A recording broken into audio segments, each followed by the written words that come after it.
आदेश आदेश में एकता। श्री शनिदेव मंदिर, भवनाथ तलेटी, गिरनार, जूनागढ़, गुजरात। अष्टावक्र जी जनकराज को कह रहे हैं कि धीरस्तु भोज्यमानो अपि पीड्यमानो अपि सर्वदा आत्मानं केवलम पश्यन् न तुष्यति न कुप्यति। तो अष्टावक्र जी कह रहे हैं कि जिसको ज्ञान उपलब्ध हो जाता है वो धीर पुरुष बन जाता है, उनमें धीरता आ जाती है, उनमें समता आ जाती है। फिर राजा हो या भिखारी बन जाए कोई फर्क नहीं पड़ता, कोई मान दे कोई अपमान कर दे फिर भी कोई फर्क नहीं पड़ता। फिर उसे दूसरों से कोई सुख दुख नहीं होता कि दूसरा तारीफ करे तो खुश हो जाए, दूसरा अपमान करे तो दुख हो जाए। तो ये दूसरे से जुड़ाव हट जाता है, स्वयं से भी जुड़ाव हट जाता है और सिर्फ ईश्वर से जुड़ाव रह जाता है और स्वयं भी मिट जाते हैं और उनके अंदर सिर्फ परमात्मा ही बचता है। तो फिर वहां इसने मुझे ये कहा, इसने मान दिया, इसने अपमान दिया, ये तो वहीं बचता ही नहीं ना। तो जिसे ज्ञान उपलब्ध हो जाता है वो धीर व्यक्ति, उन्हीं में समता होती है। तो अष्टावक्र जी कहते हैं कि ये सब है, ये सब अपने अंदर झांक, ये सब हो गया है ना, इतनी समता आ गई है ना। तो अष्टावक्र जी, ऐसा नहीं है कि पता नहीं है कि जनकराज सत्य कह रहे हैं, लेकिन फिर भी सदगुरु का ये फर्ज है कि कहीं से भी थोड़ी सी भी चूक न रह जाए, क्योंकि उसे पूरा सोना चाहिए। थोड़ी सी भी मिलावट सदगुरु को नहीं चाहिए।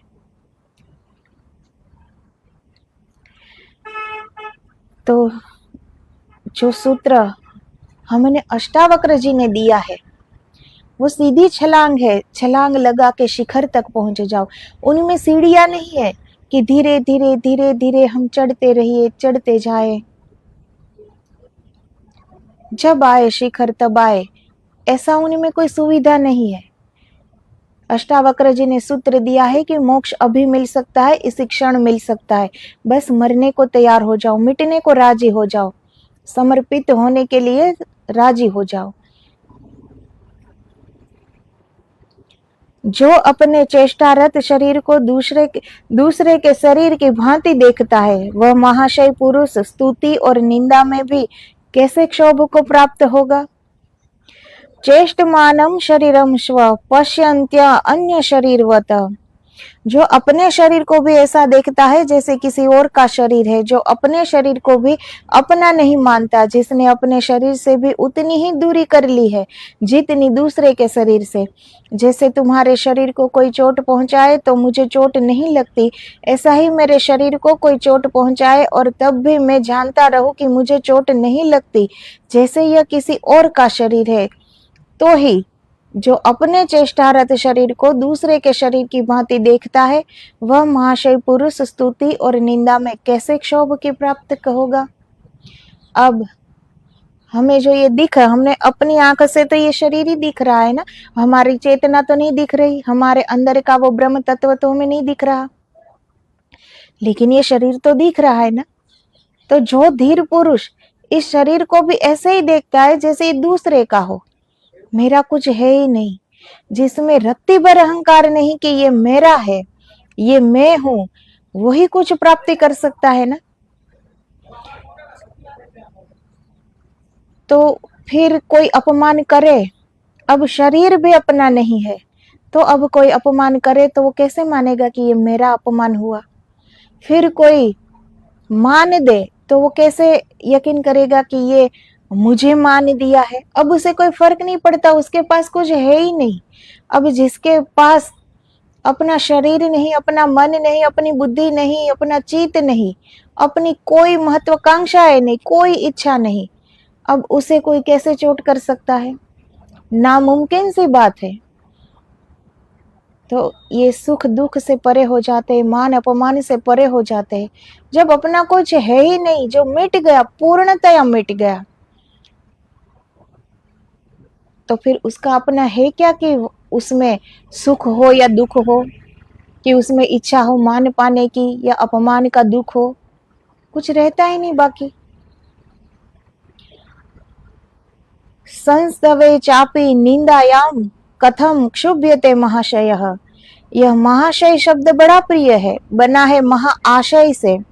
जिसका आशय महान हो गया, जो शुद्र आशयों से नहीं बंधा है, शरीर के और मन के, वृत्ति के और विचार के आशय जिसके जीवन में नहीं है, जिसने अपने समस्त आशय, अपनी समस्त आकांक्षाएं परमात्मा के चरणों में, महत के चरणों में समर्पित कर दी है, उनको कहते हैं महाशय।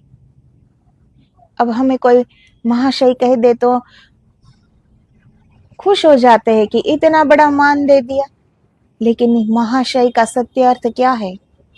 महाआशय, हर तरह का जो आश्रय है वो छोड़ दिया, कोई आधार नहीं, अब परमात्मा में विलीन होकर वो एक ही है। अब वो स्वयं है ही नहीं, कुछ रखने के लिए आधार चाहिए ना, वही नहीं है उनके पास। तो जो क्षुद्र आशाओं से बंधा नहीं है, वो होता है महाशय। महाशय बड़ा अनूठा शब्द है, हम तो साधारण उपयोग करते हैं। कोई घर आता है तो कहते हैं आइए महाशय बैठिए, लेकिन उपयोग ठीक है। हमें यह मानकर चलना चाहिए कि दूसरा महाशय है, किसी शुद्र प्रेरणा से नहीं आया होगा, प्रभु प्रेरणा से आया होगा। इसीलिए तो हम अतिथि को देवता कहते हैं। अतिथि आया है तो प्रभु ही आया है, जो आया है वह महाशय है। चोर भी आया है तो भी किसी महाशय से आया होगा, ऐसी प्रतीति साधु स्वभाव की होनी चाहिए। तो जिसके साधु स्वभाव, ये सिर्फ साधु हो गए हो, ये उनके लिए ही नहीं होता, ये जीव मात्र के लिए जिनका ऐसा स्वभाव है कि जो भी अपने दर पर आ गया, जो भी अपने घर पर आ गया, वो महाआशय है। किसी ना किसी आशय लेकर ही आया होगा ना। अब वो चोर ही क्यों ना हो, तो चोरी का आशय तो होगा ही ना, लेकिन वो हमारे घर पे आया है, तब भी वो महाशय ही हुआ। तो इनका हम साधारण उपयोग कर ही देते हैं, बात करते करते कि हाँ महाशय, आइए महाशय, लेकिन महाशय का अर्थ बड़ा अनूठा है। जिसके पास एक महान आशय हो, शुद्र आशाओं न हो, महान आशय कि कुछ प्राप्त करना है, उस ओर चलना है, इतना दृढ़ आशय हो जिसका।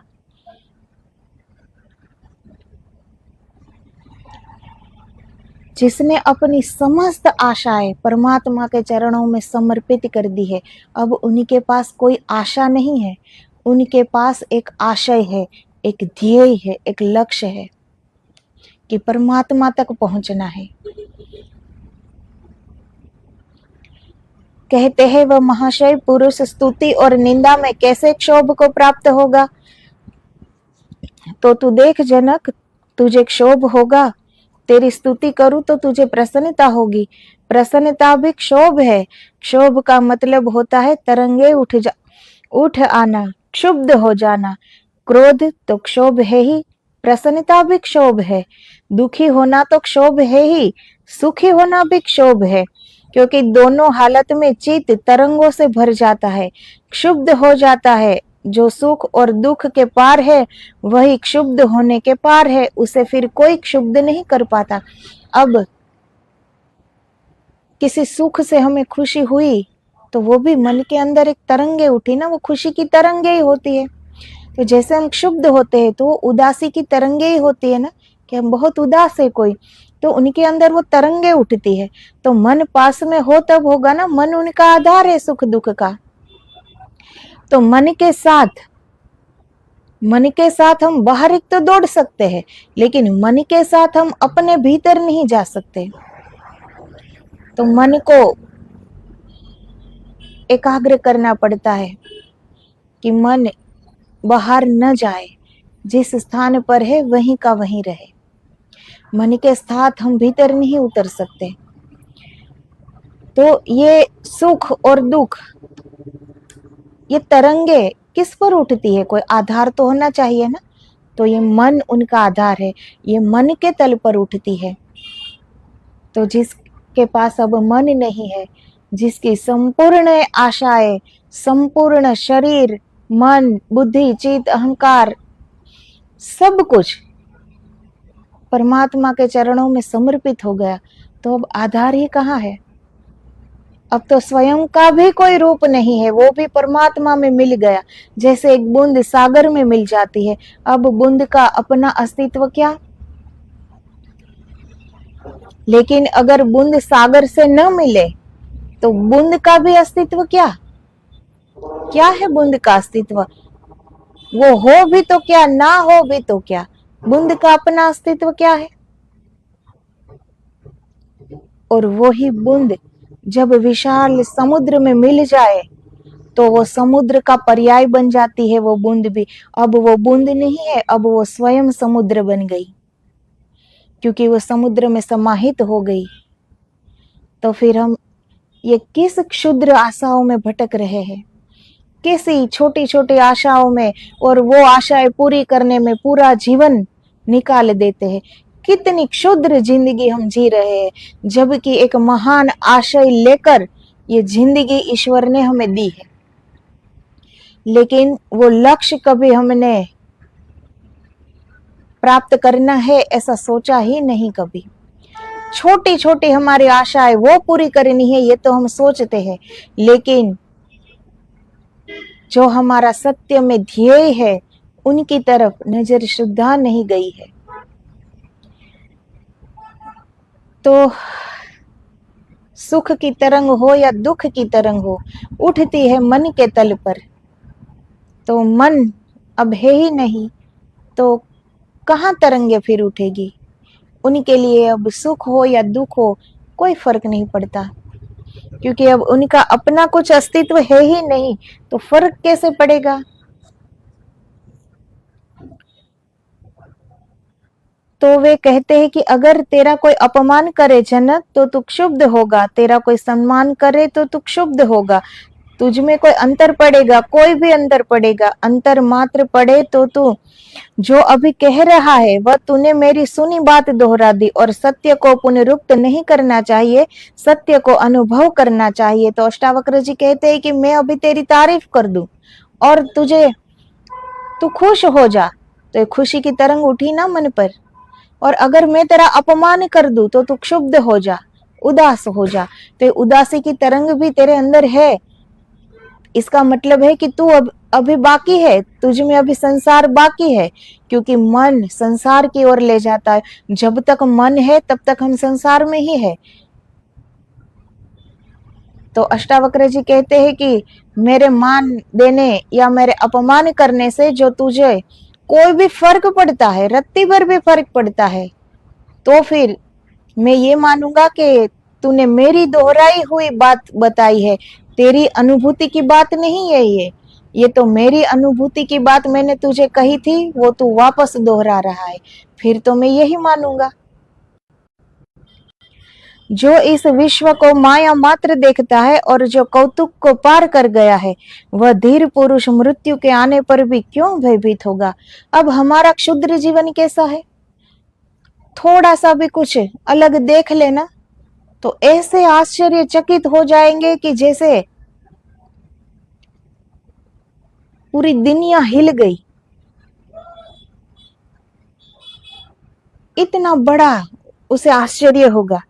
अब इस पूरे विश्व में जो माया मात्र, पूरे विश्व को एक माया ही देखता है, अब उनके लिए क्या आश्चर्य कि पर्वत उड़ने लगे तो भी वो ऐसे ही देखेगा, जैसे उनकी स्थिरता में कोई फर्क नहीं पड़ेगा। वो ये सोच तक नहीं आएगी, क्योंकि बुद्धि भी नहीं है उनके पास, वो भी परमात्मा के चरणों में अर्पण है, मन भी अर्पण है। वो सोच भी कहाँ आएगी, किस तल पर आएगी कि भाई ये पर्वत कैसे उड़ा? तो छोटी छोटी बात पर हम जो आश्चर्य कर देते हैं कि ओह, इन लोगों को तो कितने जन्म लेने पड़े कि अद्वैत प्राप्त हो जाए, तब भी कोई आश्चर्य की बात न रहे। परमात्मा दिखाई दिया, सामने ही दिखाई दिया, और खुद की चेतना को उनके अंदर समाहित होते हुए देख रहा है, फिर भी वो ऐसे ही स्थिर खड़ा है जैसे कुछ हुआ ही नहीं। अब ऐसे ही धीरता किस में होगी? यहाँ तो थोड़ा कुछ क्या मिल जाए लोग उछलने लगते हैं, कूदने लगते हैं,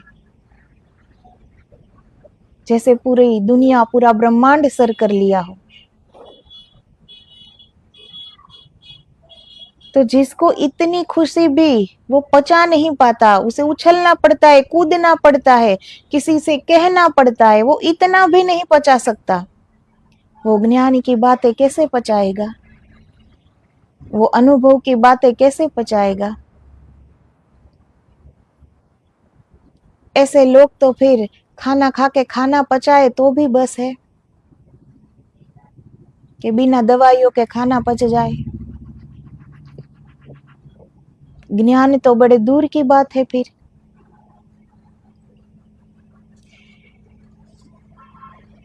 तो जिसके जीवन में वो आश्चर्य मिट गया, उनके लिए क्या जन्म? ना जन्म में आश्चर्य है, ना जीवन में आश्चर्य है, ना परमात्मा में आश्चर्य है, और ना ही मृत्यु में आश्चर्य है। इसमें आश्चर्य कैसा? वो आनी है, आ जाएगी। ये ज्ञानियों की निशानी है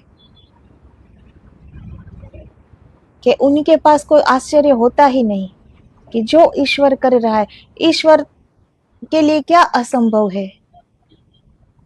वो ही कर रहा है, वो ही चला रहा है, इसमें हमारे आश्चर्य जैसी क्या बात है करने की? जिसकी जिज्ञासा, कुतूहल, अज्ञान सब बीत गए, जिसको अब पूछने को कुछ नहीं बचा है, जो पूछने की यात्रा समाप्त कर चुका, जिसके सब प्रश्न गिर गए। कब होता है ये? पूछने की सर्व आशाएं जो छोड़ देता है। और यहाँ तो 2-5 व्यक्ति इकट्ठे हुए कि पूरे वंश के बारे में पूछ लेते हैं। क्या नाम है से लेकर किस गांव से हो, क्या धंधा करते हो, कितना परिवार में कितने लोग हैं, कितना पूछना होता है हमें, कितना।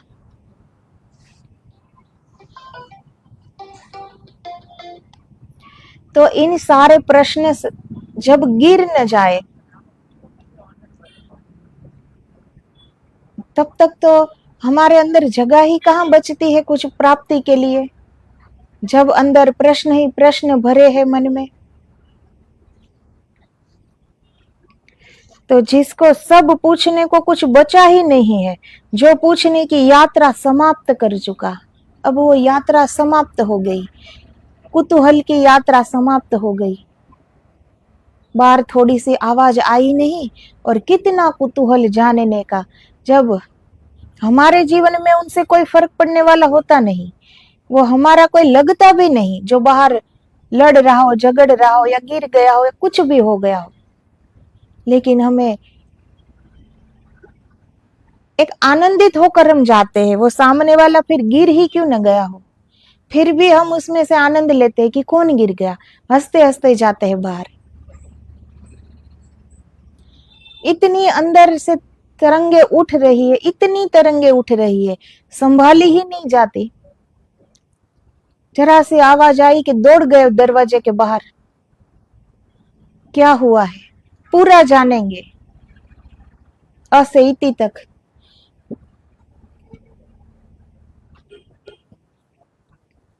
अब स्वयं को जानने के लिए 2 पल नहीं है पास में, लेकिन दूसरों को जानने की कितनी कुतूहल होती है हमारे अंदर।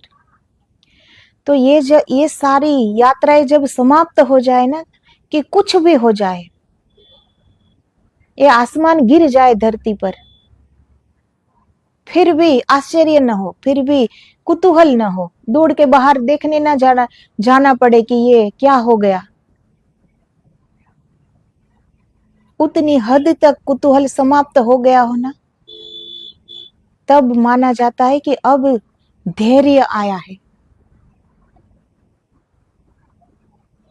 ये हमारे अंदर धीरज की तो कमी है, धैर्य की कमी है, कि कुछ भी आवाज सुनी कि बाहर तुरंत दौड़ते हैं कि क्या हुआ। ये जानने की एक पल हम रुक नहीं पाते, कुछ भी कर रहे होते हो, दौड़ लगा देते हैं बाहर की ओर की क्या हुआ। दूसरों के बारे में दूसरा सब जानने की कितनी तरंगे हमारे अंदर है, वो सारी तरंगे कब शांत होगी? हम करना चाहे तब होगी ना। तो उस तरफ तो हमारी कोई ध्यान है ही नहीं कि वो इतना हम रुक जाए, कोई पास में आ जाए, कितना पूछना होता है, कितने प्रश्न होता है। कोई एक बात कह दे, हम 100 प्रश्न कर देते हैं।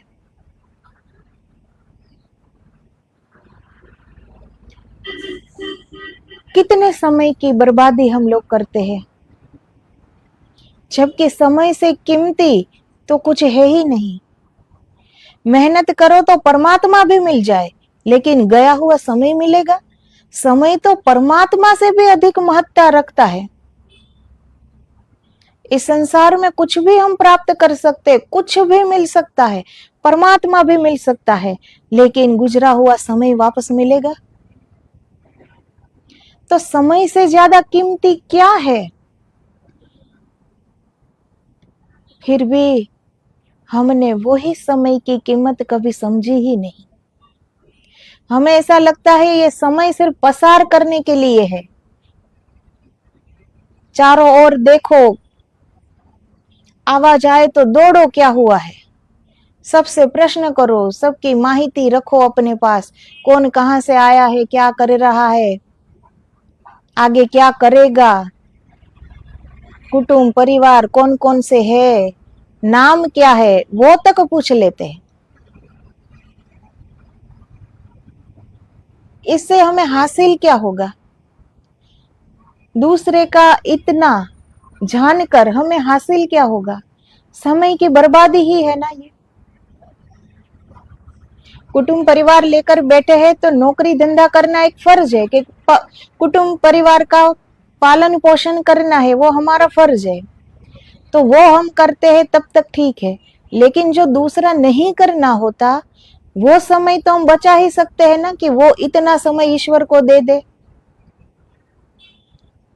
लेकिन नहीं, 2 लोग मिलने चाहिए बस, बातें पूरी ही नहीं होती। और अगर 2 माला करने को बोले ना, समय कहाँ है? समय ही नहीं मिलता।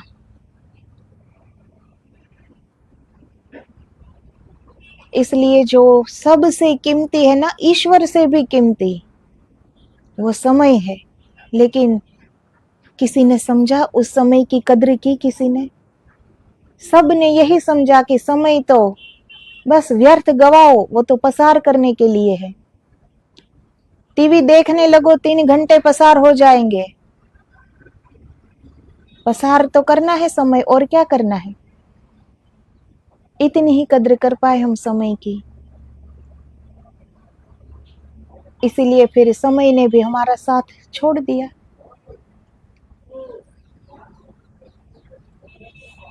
विगत कौतुक, यह शब्द प्यारा है, जिसके मन में अब पूछने के लिए कुछ भी नहीं है, प्रश्न ही नहीं है। ऐसा मन किसका हो जाए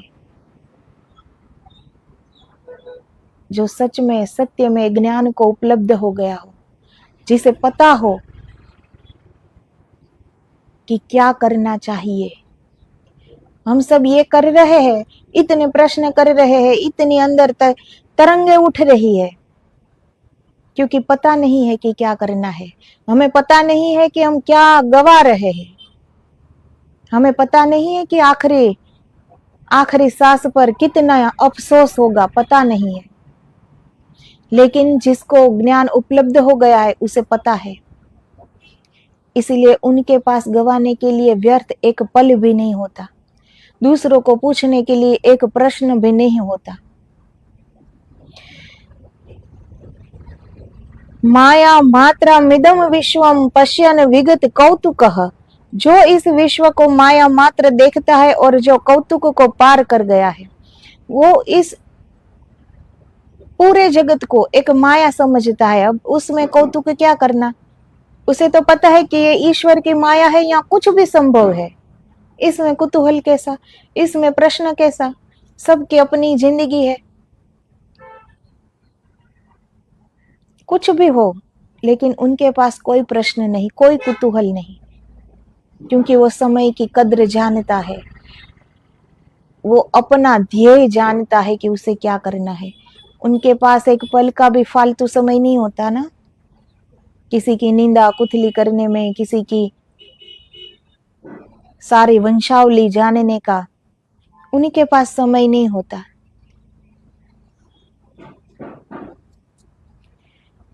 अपि सन्निहिते मृत्यु कथम त्रस्यति धीर दीहि, क्या मृत्यु को पास आया हुआ देख कर वह भयभीत होगा? क्या जरा भी भय की रेखा उसमें उठेगी? तू तो देख आ रही जैसे मृत्यु, खड़ी तेरे द्वार पर दस्तक दे रही मृत्यु।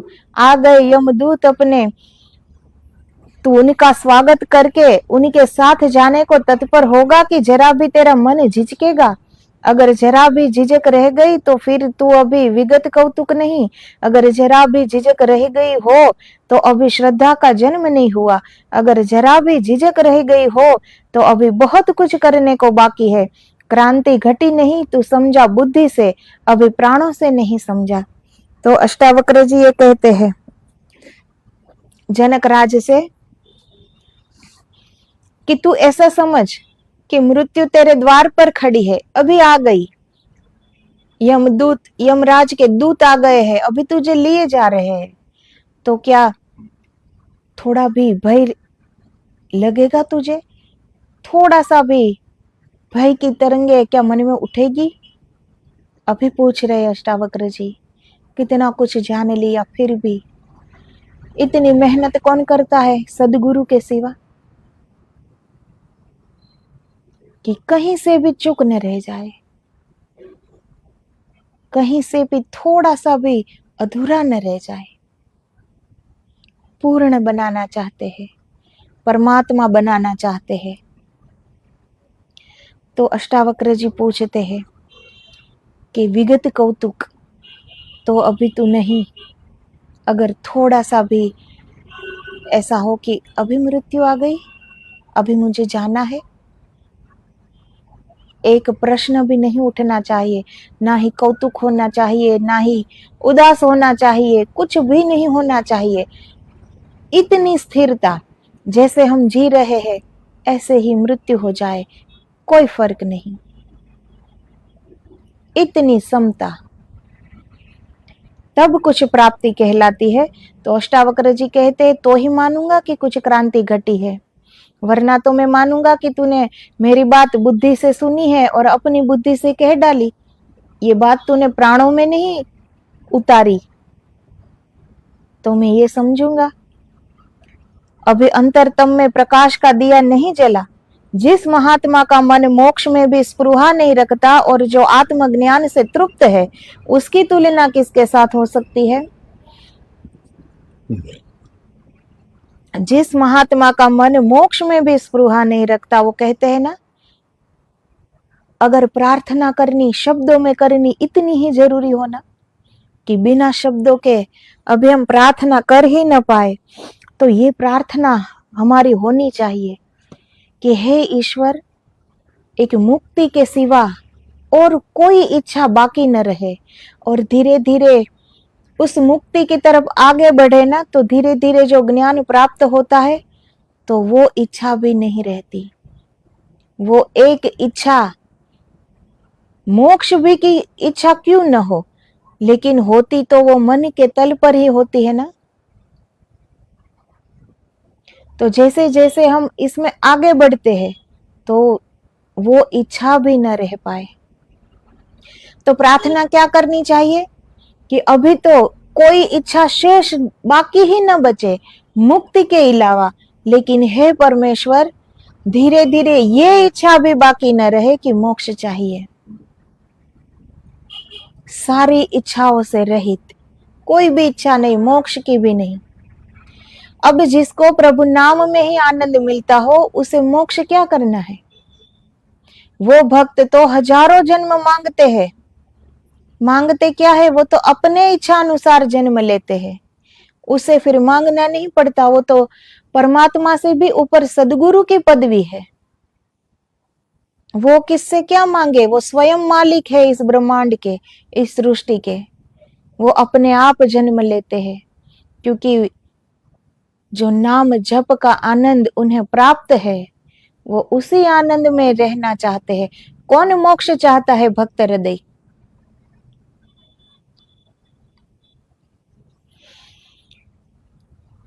निस्पृहम मानसम यस्य नैराश्य अपि महात्मनः।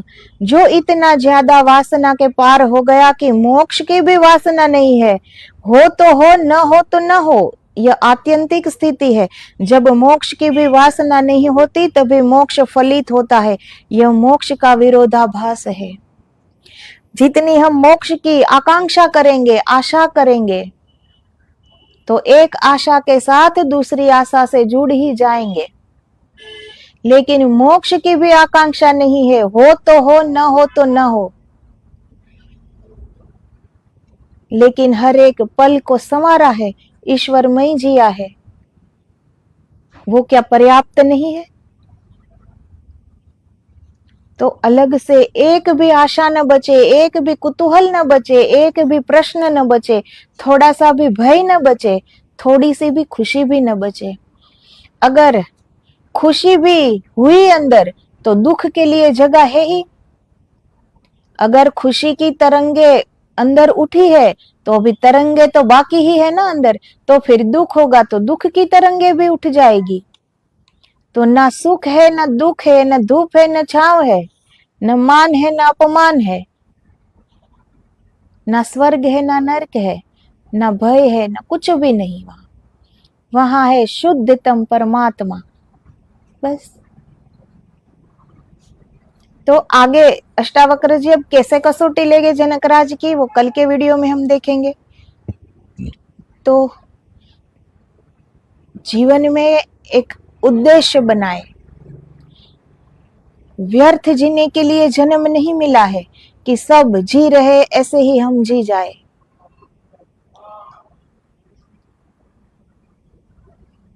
तो फिर जो कर गए हैं उसका एग्जाम्पल लो ना।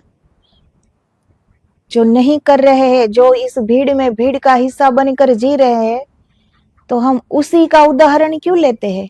उदाहरण सुखदेव जी का लीजिए, उदाहरण अष्टावक्र जी का लीजिए, उनका क्यों नहीं लेते फिर? तो जीवन को जरा अपनी नजर से देखने की कोशिश करिए कि सब कर रहे हैं ऐसा ही करना है कि कुछ अलग करना है।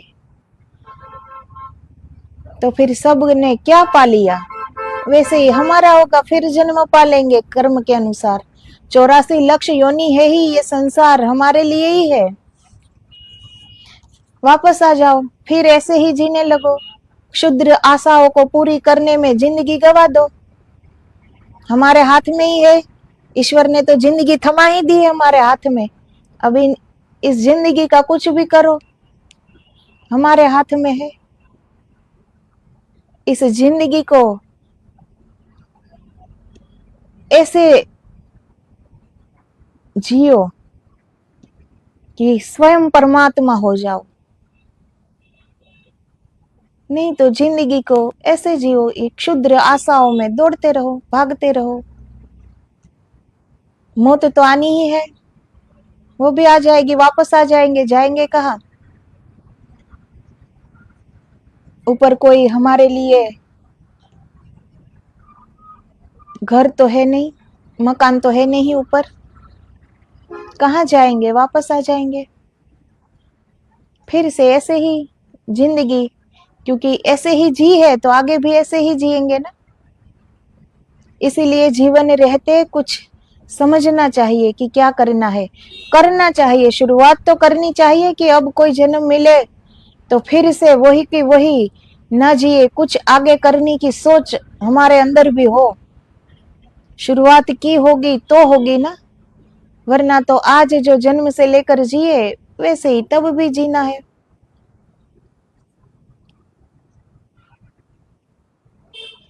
अभी भी समय है, करना हो तो समय की कीमत को समझो।